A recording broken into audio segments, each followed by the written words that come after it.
Conspiracy, one of the darkest words in the language of man. Yet there is hardly a single page of history that doesn't partially reveal the deadly eye of conspiracy at work. It was a conspiracy that directed Brutus against Caesar in the Roman Senate on the Ides of March.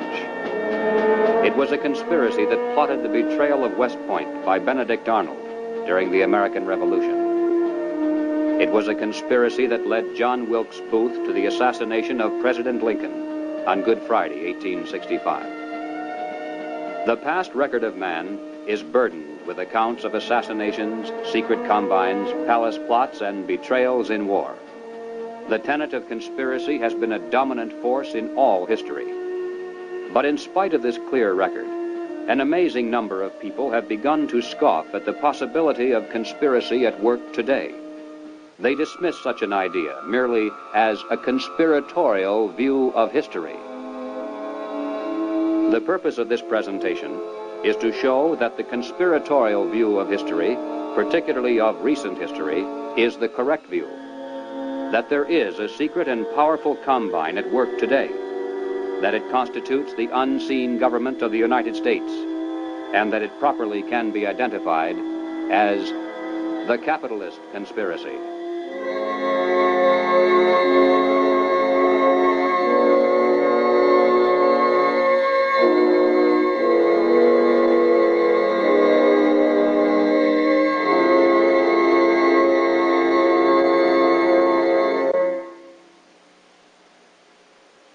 In 1963, the nation was held spellbound by the testimony of gangster Joe Valachi as he exposed the inside workings of the international crime syndicate known as the Cosa Nostra, or the Mafia.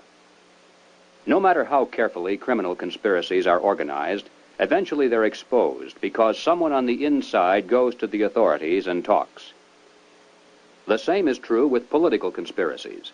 For instance, over the years, there has been a steady stream of defectors from the communist apparatus, and through their testimony, we now have a clear idea of how that conspiracy is organized and operated. But one large piece of the puzzle always has been missing. It's a matter of record that some of the greatest help to world communism often has come from prominent and respectable leaders within the United States.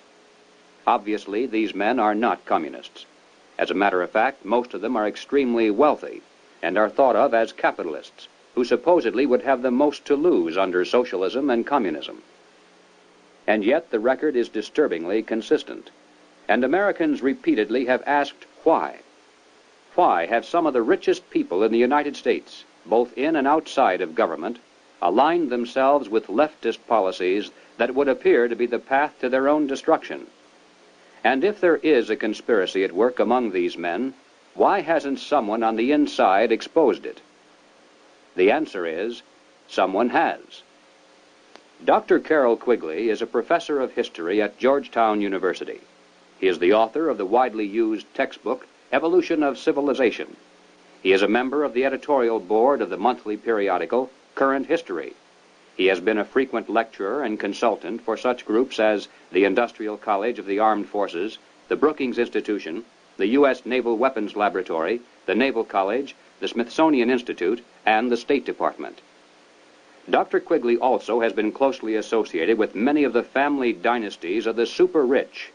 He is, by his own boast, an insider with a front-row view of the world's money power structure. When Dr. Quigley wrote this 1,300-page book of dry history entitled Tragedy and Hope, it was obvious that it would never be read by the masses. It was intended for the intellectual elite. And to such a select readership, Dr. Quigley cautiously exposed one of the best-kept secrets of all time.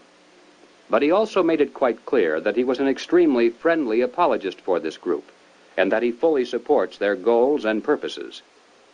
On page 950, Dr. Quigley says, "I know of the operations of this network because I have studied it for 20 years and was permitted for 2 years in the early 1960s to examine its papers and secret records. I have no aversion to it or to most of its aims, and have for much of my life been close to it and to many of its instruments. In general, my chief difference of opinion is that it wishes to remain unknown." Dr. Quigley points out that During the past 200 years, while the peoples of the world gradually were winning their political freedom from monarchies, the major banking families of the world were nullifying the trend toward representative government by setting up new dynasties of political control, but behind the scenes, in the form of international financial combines. These banking dynasties had learned that all governments, whether they be monarchies or democracies, must borrow money in times of emergency, and that by providing such funds from their own private resources, with strings attached, of course, gradually they could bring both kings and democratic leaders under their control. Dr. Quigley believes that people should be more familiar with the identities of these clever banking dynasties. They include such names as Baring, Hambros, Lazard, Erlanger, Warburg, Schroeder, Seligman, the Spires, Mirabeau, Mallet, Fuld, and above all, Rothschild and Morgan. It should be noted that while the Rothschilds and other Jewish families cooperated together in these ventures, this was by no means a Jewish monopoly, as some have alleged. Men of finance of many nationalities and many religious and non-religious backgrounds collaborated together to create this superstructure of hidden power. Its essence was not race, nor religion, nor nationality. It was simply a passion for control over other human beings. Dr. Quigley identifies this group simply as the international bankers. These are not the same as the local commercial bankers with whom we deal in everyday life. International bankers deal not with the general public, but with the industrial giants of the world, with other financial institutions, and especially with governments. The key to their success has been to control and manipulate the money system of a nation, while letting it appear to be controlled by the government. The net effect is to create money out of nothing, lend it to the government, and then collect interest on it, a rather profitable transaction, to say the least. For example, in 1694, international banker William Patterson obtained the charter of the Bank of England, and the power over England's money system fell into private hands. In a boastful mood, Patterson said, "The bank hath benefit of interest on all monies which it creates out of nothing." 230 years later, Reginald Mackina, British Chancellor of the Exchequer, said, "The banks can and do create money, and they who control the credit of the nation direct the policy of governments and hold in the hollow of their hands the destiny of the people." Turning to the United States, Dr. Quigley tells us, "The structure of financial controls created by the tycoons of big banking and big business in the period 1880 to 1933 was of extraordinary complexity, one business fief being built on another, both being allied with semi-independent associates, the whole rearing upward into two pinnacles of economic and financial power. One, centered in New York, was headed by J.P. Morgan and Company, and the other, in Ohio, was headed by the Rockefeller family. When these two cooperated, as they generally did, they could influence the economic life of the country to a large degree, and could almost control its political life, at least on the federal level. In the United States, it was inevitable that the international banking interests would attempt to establish the same kind of private monopoly over the money system that they had achieved in England, France, Germany, Italy, and Switzerland. The same formula would be used: make it look like a government operation, but keep the control in private hands. John D. Rockefeller had purchased the Chase Bank, and his brother William bought the National City Bank of New York. The Rockefeller Chase Bank was later merged with the Warburg's Manhattan Bank to form the Chase Manhattan, one of the most powerful financial combines in the world today. Acting in concert with the Morgan banking dynasty, they spent untold millions of dollars to promote legislation that would grant to them a private franchise over this nation's money system. To sell this scheme to the voters, the monopolists created the propaganda line that the proposed banking law somehow would work against the monopolies. Politicians took up the cry, "Banking reform," and "Down with Wall Street." And then, to make it look convincing, the financial tycoons publicly pretended to oppose the measure, all the while financing it behind the scenes. On December 22, 1913, the Federal Reserve Act finally was passed into law. Something known as the Federal Reserve System came into being, and with it, total control over the nation's money fell into private hands. The Federal Reserve System solely is responsible for creating money in the United States. The Treasury prints only what the Federal Reserve tells it to print. The far greater amount of checkbook money is also determined by this group. Yet it is not a government agency and is entirely beyond the reach of the American voter. Technically, the stock of the Federal Reserve System is held by 12 privately owned national banks that make up the system. These, in turn, are owned primarily by the private banking dynasties that work so hard to bring that system into being. By law, the 7 members of the Federal Reserve Board are appointed by the President for a term of 14 years each. In spite of the incredible length of these appointments, nevertheless, they're supposed to create the illusion that the people, acting through their elected leaders, have some voice in the nation's monetary policies. In practice, however, every president since the beginning of the Federal Reserve System has appointed only those men who were congenial to the financial interests of the international banking dynasties. There have been no exceptions. It is now known that the original Federal Reserve Board was handpicked by Colonel Edward Mandell House, who early in his career had represented British and American banking interests. The intimate papers of Colonel House, edited by Charles Seymour, reveal House as the unseen guardian angel of the Federal Reserve System. In the words of Mr. Seymour, the Schiffs, the Warburgs, the Kahns, the Rockefellers, and the Morgans had faith in House. In 1912, Colonel House authored this book entitled Philip Drew, Administrator. The hero, a thinly disguised version of himself in real life, was a behind-the-scenes manipulator of prominent political figures. In the disguised form of a novel, the book lays bare the general strategy that has been followed ever since, even to the very present. It tells of how a small group of insiders cause a depression, and then bring about the election of a man named Rockland. Rockland gives fireside chats and launches a program called the New Era to strengthen government control over the masses. Eventually, the insiders who control the government weaken the country deliberately to the point of civil war, which provides them with the excuse for establishing a dictatorship under Philip Drew. Colonel House was the man who selected Woodrow Wilson as a presidential candidate, and later became his principal advisor. Wilson was totally dependent on House for all political decisions. He was his alter ego. The president himself had written, "Mr. House is my second personality. He is my independent self.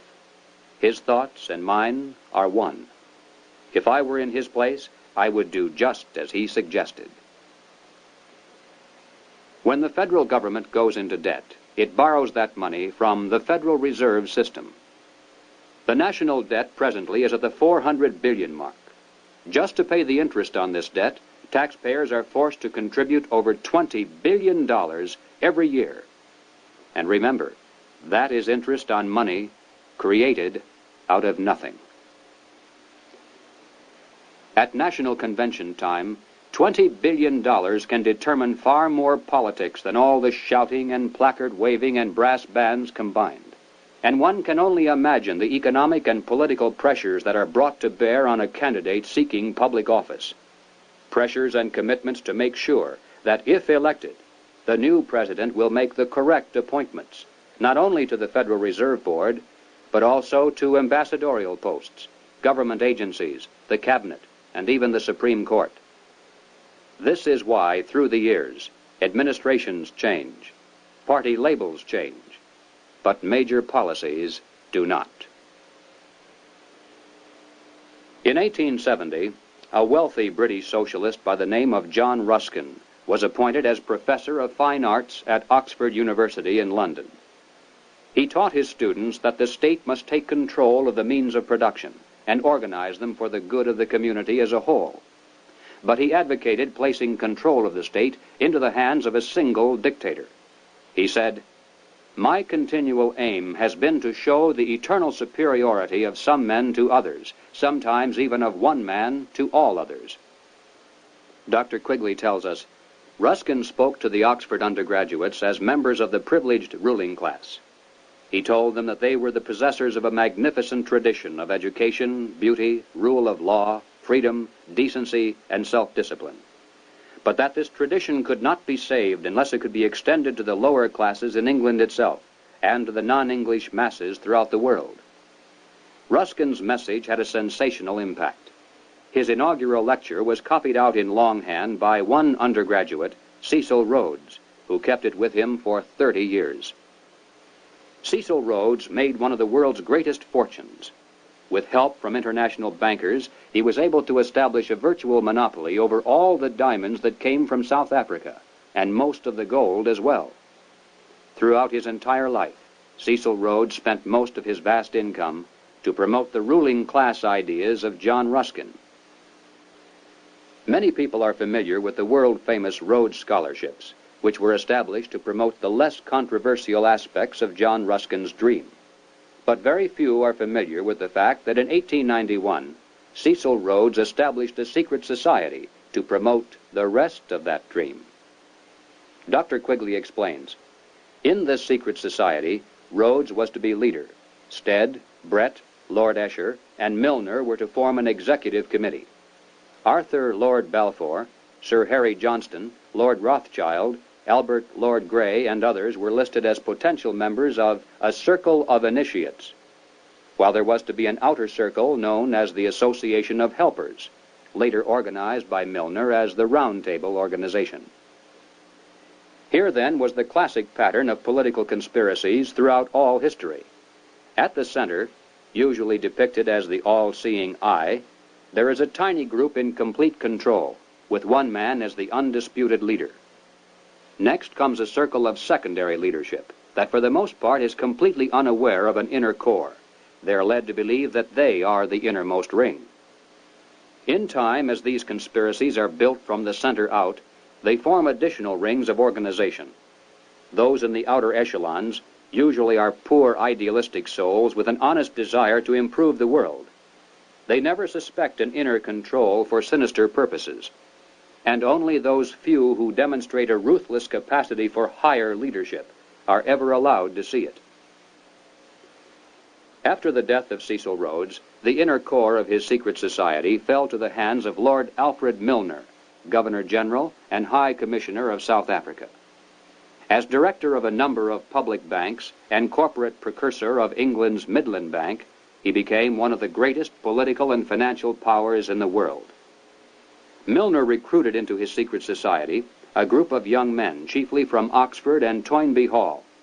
And according to Quigley, through his influence, these men were able to win influential posts in government and international finance, and became the dominant influence in British imperial and foreign affairs up to 1939.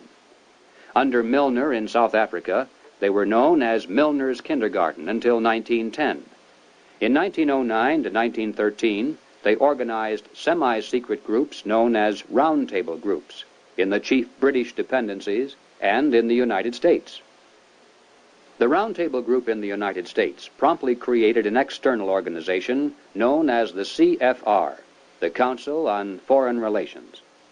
It is through this organizational ring and then outward, through tax-exempt foundations, universities, and government agencies, that the international capitalist conspiracy has dominated the domestic and foreign policies of the United States for over 50 years. Unless there is any doubt as to who is behind the CFR, Dr. Quigley tells us bluntly, in New York it was known as the Council on Foreign Relations and was a front for J.P. Morgan and Company in association with the very small American Round Table Group. The CFR building is located on the west side of fashionable Park Avenue in New York. Although it definitely is not the center of the conspiracy, and although practically none of its members are aware of an inner control, nevertheless it is semi-secret in its operation. It shuns publicity, and members are sworn not to disclose to the public the proceedings of its conferences and briefings.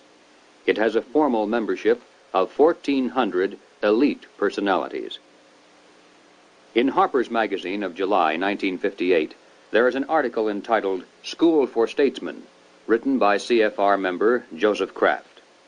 Kraft revealed that one of the chief architects for the CFR was none other than Colonel Edward Mandell House.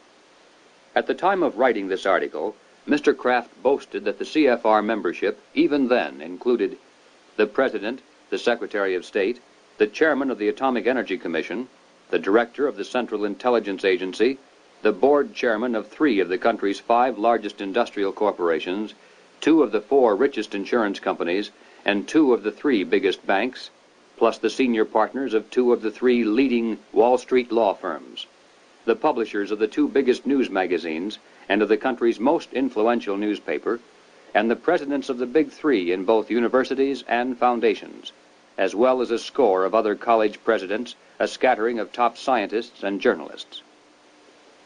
The CFR, from behind the scenes, has dominated this nation for decades.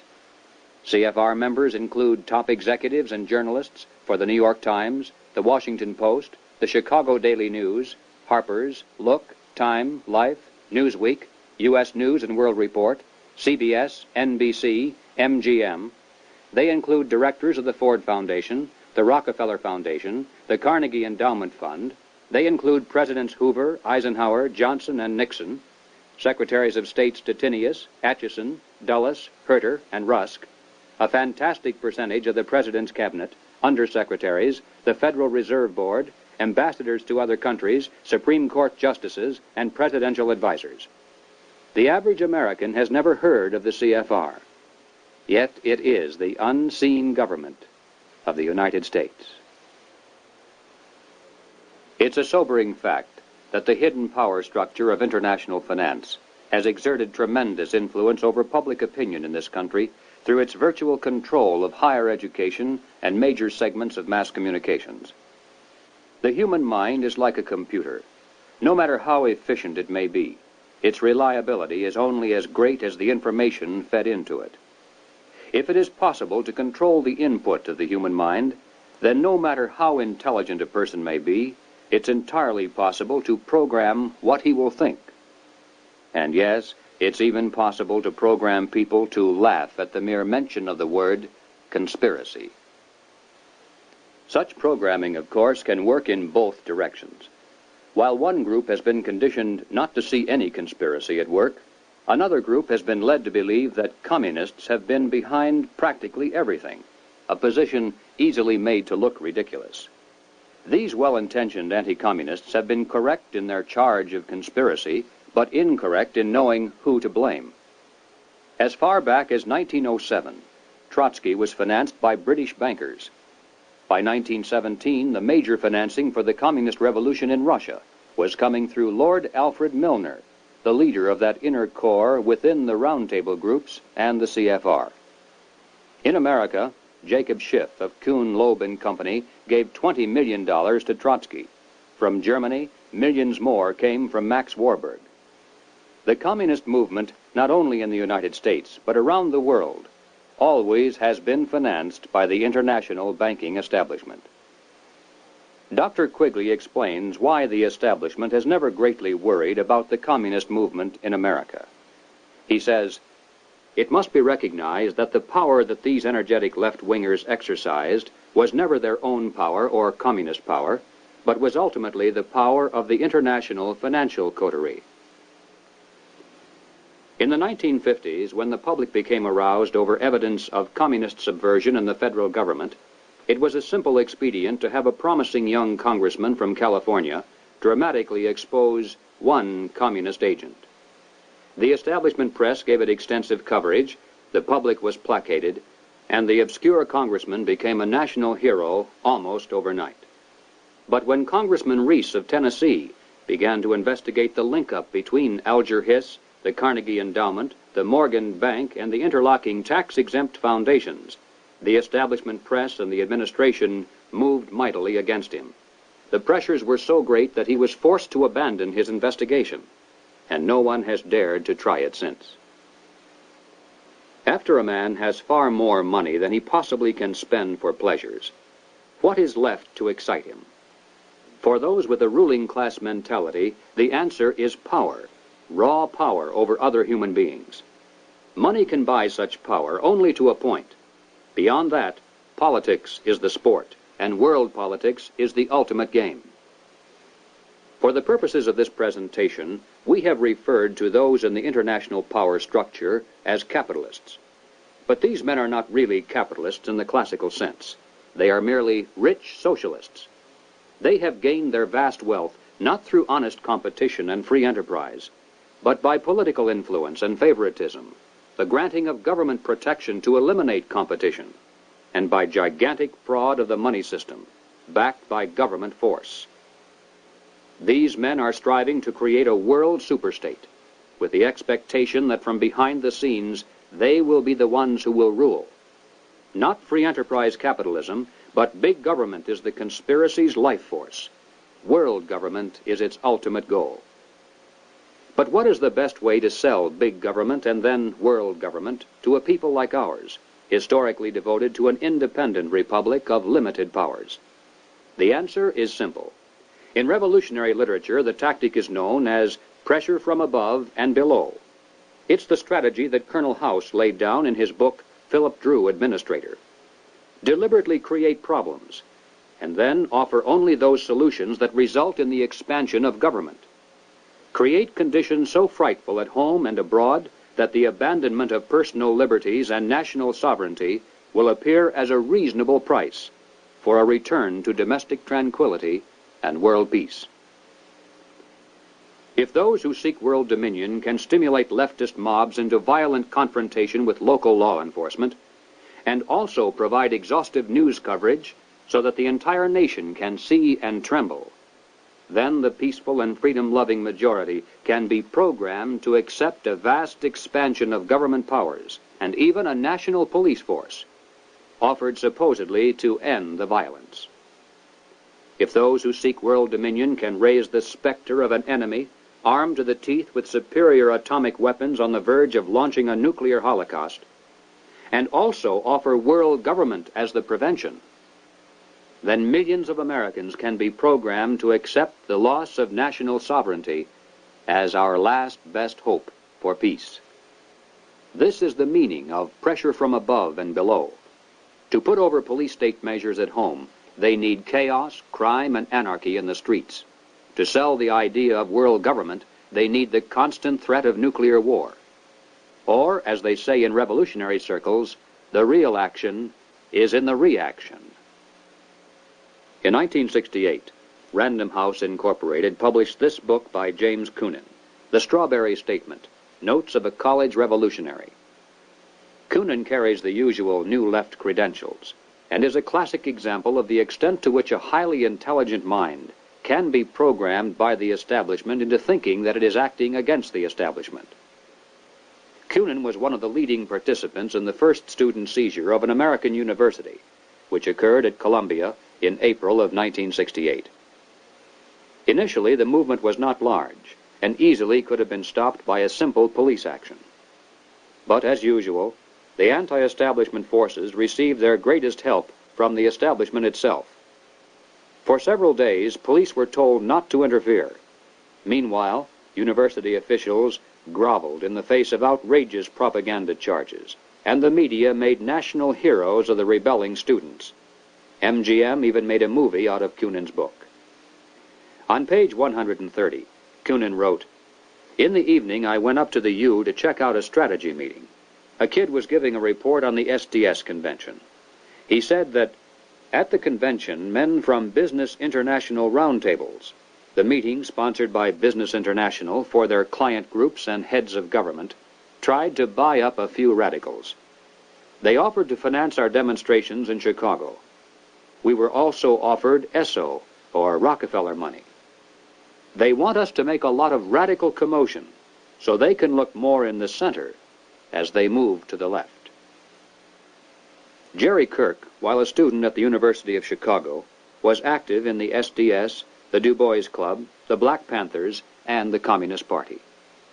In 1969, Mr. Kirk broke from the party, and the following year testified before the House and Senate Internal Security Committees.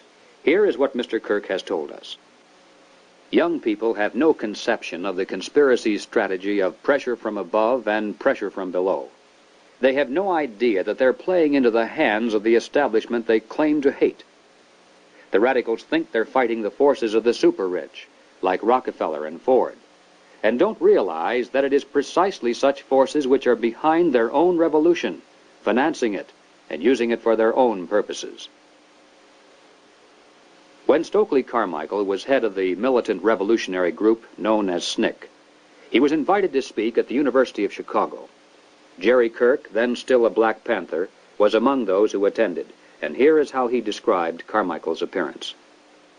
Mr. Carmichael was obviously in the middle of something rather important, which made him more nervous and more tense than in the past.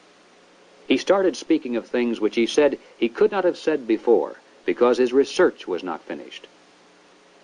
He spoke of the false consciousness of many blacks who believed the Jews were the instrument of oppression of blacks. And he made note of the fact that even though many Jewish people, for example in New York, own quite a bit of land, one must understand that the overwhelming percentages of mortgages in Harlem was owned not by Jewish people, but by Morgan Guarantee Trust, the Morgan family, and Chase Manhattan Bank, the Rockefellers. He repeated the line from the song he liked so well. "Something is happening here, but you don't know quite what it is, do you, Mr. Jones?" What he was getting at was that the Jews were simply one strata of society who are themselves being oppressed by people who were much richer and much more powerful. In the agencies of this power, he cited banks, the chief among which were Morgan Guarantee Trust and Chase Manhattan, and the foundations connected with these monoliths. It was not long after this that Stokely Carmichael mysteriously was ousted from both SNCC and the Black Panthers. Apparently, he had learned too much. More and more young radicals are beginning to wake up to the fact that their entire lives have been carefully programmed by the very people who are their hate symbols. They're beginning to realize that their so-called anti-establishment outlook actually is the calculated product of the establishment press, the establishment communications media, the establishment entertainment industry, the establishment schools. Rich men's corporations publish and popularize revolutionary books and songs. Through advertising, rich men's businesses subsidize revolutionary magazines. Rich men's tax-exempt foundations pour millions of dollars into left-wing organizations. The federal establishment in Washington, through agencies like the OEO, provide weekly paychecks to thousands of hardcore revolutionaries. And so we return again to the basic question, why? Why does the establishment publicly condemn but privately support the anti-establishment movement? Former communist Jerry Kirk answers, "The idea is to create a situation where the people are so frightened of the violence all around them that they will throw their hands up in the air and demand, 'Federal government, do something.' And the only choice open will be martial law. The communists, black militants, and revolutionaries will never succeed in overthrowing the government of the United States. But unless they are stopped, they will scare the American people into accepting socialism from Washington and statist rule by the insiders of the establishment. This is what it is really all about." In Bavaria, the year 1786, acting on a tip from an informer, police raided the home of a prominent attorney named von Zwack. They seized documents and letters revealing that he was a high-ranking member of an extensive conspiracy called the Order of the Illuminati.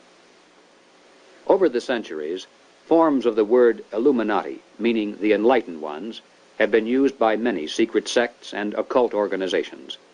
Most prominent among these were the Alumbrados of Spain, the Gueronnais of France, and the Roshania of Afghanistan. But these were concerned primarily with psychological and spiritual objectives, a proclaimed inner wisdom and mind mastery of the secrets of the universe. The conspiracy exposed in Bavaria was of an entirely different order. The Illuminati was founded on May 1st, 1776, by Adam Weishaupt, a professor at Ingolstadt University. Weishaupt obviously had been a serious student of the occult, for many of its bizarre features and symbols were incorporated into his organization. Weishaupt had been active in the Masonic lodges of Germany and found in them the perfect vehicle for recruiting into his secret order, which he described publicly as the highest level of Freemasonry. The Illuminati was formally incorporated into the Masonic lodges at the Congress of Wilhelmsbad in 1780. It should be noted that Freemasonry in England and America historically is quite different. Its members are characterized by the highest standards of integrity. Nevertheless, it is a fact that from 1780 on, the Illuminati did flourish as a parasite on the highest levels of the Masonic movement in Europe, especially the Grand Orient lodges of France. There were 8 conspiratorial rings within rings, advancing from the outermost novice inward to Rex, or king. The king, of course, was Weishaupt himself, who had adopted the code name Spartacus. Those in the outer rings were told that the grand purpose of the order was to make of the human race, without any distinction of nation, condition, or profession, one good and happy family. But by the time the member had advanced to the level of presbyter, or priest, his oath of absolute secrecy and obedience had become deadly serious. Only then was he allowed finally to see the ultimate goal of the order.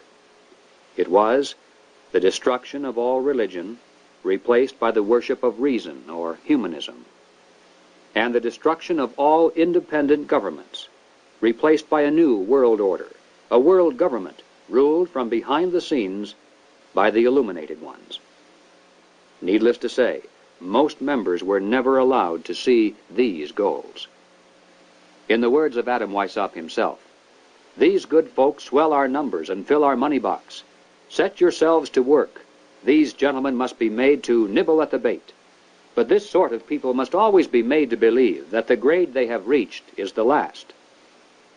The public record of the Illuminati is quite thin, but it does show that before it was exposed briefly in 1786, it had already enjoyed immense success in attracting into its outer rings some of the most prominent men of Europe. Its roster included important names in both government and finance. It was the most important single force behind the French Revolution. Some years later, an obscure intellectual by the name of Karl Marx joined a conspiratorial circle called the League of the Just. Shortly afterward, this group reformed into still another organization called the Communist League, and in 1847 they commissioned Marx to write their policy statement for the public. It was called the Communist Manifesto. On the surface, the manifesto appealed to the workers of the world to arise against their capitalist exploiters. But it should be noted that the project was supervised by Friedrich Engels, a capitalist of substantial wealth. Marx himself was so unimportant that his name didn't even appear on the manifesto for the first 20 years after its publication. In 1920, just 3 years after the Bolsheviks seized Russia, Winston Churchill declared, "From the days of Spartacus Weishaupt to those of Karl Marx, to those of Trotsky, Bela Kun, Rosa Luxemburg, and Emma Goldman, this worldwide conspiracy has been the mainspring of every subversive movement during the 19th century, and now at last has gripped the Russian people by the hair of their heads." Each year, May 1st is celebrated by communists world over as a day of international solidarity. As mentioned previously, the Illuminati also was founded on May 1st. Undoubtedly, this is merely a coincidence. The symbol of the all-seeing eye is closely associated with the Illuminati. Like many other features of this conspiracy, apparently it was taken by Adam Weishaupt from the occult symbolism of ancient history. It appears today among the symbols of the Rosicrucians, the Freemasons, and many others around the world, including the Cao Dai in South Vietnam. Undoubtedly, it is merely a coincidence that the all-seeing eye now appears on the alternate side of the Great Seal of the federal government, and also on the $1 notes of the Federal Reserve System. At the bottom of the seal, in Roman numerals, there is the date 1776. This, of course, is the year of American independence. Undoubtedly, it is merely a coincidence that it is also the year of the founding of the Illuminati. But then, perhaps, none of this is merely a coincidence. Is it possible that both the communist and capitalist conspiracies have yet one more inner circle within the circle that is common to them both? Is it possible that both movements, unbeknownst to most of the people in them, are merely contemporary counterparts of a much older conspiracy? There is much evidence, far more than presented here, to indicate that this is the case, but frankly, we don't know. Until someone on the inside of such a master conspiracy decides to reveal its existence today, we simply have no way of finding out. But we do know that it is not impossible, and certainly not absurd. What then is our response? Fortunately, it's not necessary that we resolve the historical question of the conspiracy's origin. Regardless of whether there is one controlling group, or two cooperating, or three competing, or 4, or 10. In practical terms of what can be done about it, our response must be the same. Conspiracy, as it operates at the highest level in the United States today, rests upon two solid foundations and enjoys the protection of shelter. If we could knock out its foundations, it would collapse, and if we could strip away its shelter, it would wither and die. The shelter is secrecy. The foundations are big government and manipulation of money. No conspiracy can stand the light of exposure. No conspiracy can rule the masses without the tool of an extensive government bureaucracy. And certainly no capitalist conspiracy can long survive without control over the nation's money. Expose the conspiracy. Reduce the size of government. Return our money to a standard that cannot be manipulated. This must be our response. In the limited time available, we have attempted to demonstrate that the conspiratorial view of history, particularly of recent history, is the correct view. Let us summarize now 7 major conclusions. 1. There is and has been for some time a conspiracy among some of the richest people in the world. A conspiracy that virtually owns the money systems of the major non-communist nations. This monopoly is protected by the power of the respective governments, and is used to perpetuate the conspiracy's vast wealth by the creation of money out of nothing. 2. In the United States, this monetary fraud is perpetuated through the Federal Reserve System. Although the executive branch theoretically has some control over this system through occasional appointments, in reality, it is the system and those behind it who control the executive branch. 3. The capitalist conspiracy in this country surfaces to public view in the form of the semi-secret Council on Foreign Relations. Its members exercise their control over the nation through government, tax-exempt foundations, centers of education, and the mass communications media. 4. On the surface, the capitalist conspiracy appears to oppose communism.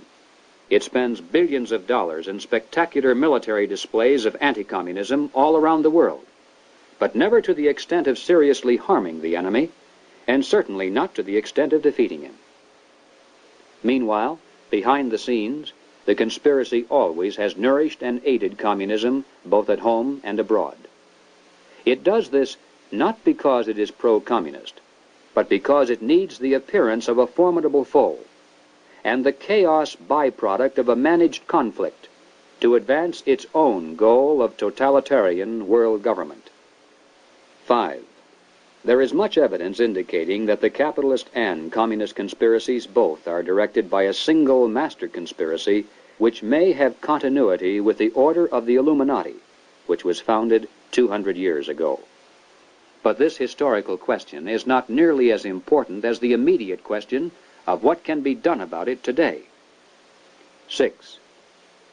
As for our response, we must begin to dismantle the conspiracy's machine of big government. We must restore American independence. We must return our schools to local control. We must protect our police forces from federal aid, which is the certain path to a national police force controlled from Washington. We must denounce revenue sharing as a transparent device leading to control over local government.